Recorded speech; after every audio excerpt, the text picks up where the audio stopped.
प्रतिशत किसान पे दया कर दो। दया धर्म का मूल है, पाप मूल अभिमान।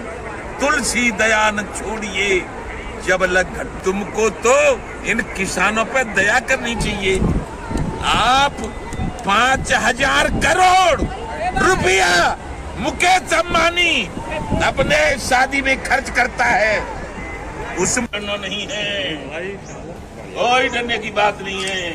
आप आओ फिर आओ जमीन पर, बच जैसी छाती तान ली है। ये मत समझना केंद्र सरकार में बैठे लोग कि हार भानु ने मान ली है, नहीं मानेंगे हार। मूल अभिमान तुलसी दया न छोड़िए जब लग घट में प्राण।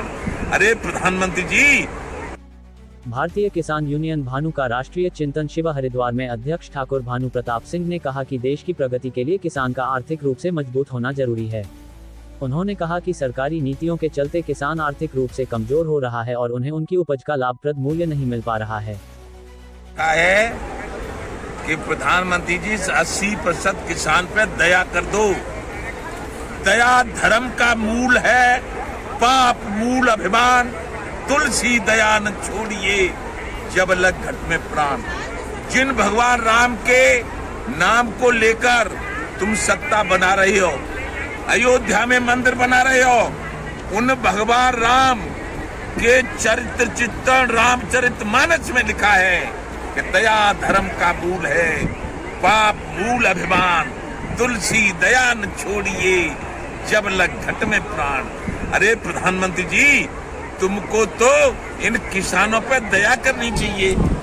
आप 5,000 करोड़ रुपया मुकेश अंबानी अपने शादी में खर्च करता है, उसमें तो चले जाते हो, लेकिन इन किसान की हम कम से कम सन 11 से ये ज्ञापन सौंप रहे हैं। इसकी तो कुछ खबर सुन लो। आपकी वित्त मंत्री कहती हैं कि उद्योगपतियों के एनपीए खाते हो जाएंगे, हम उनको भी लौट देंगे, उनके कर्जे माफ कर देंगे।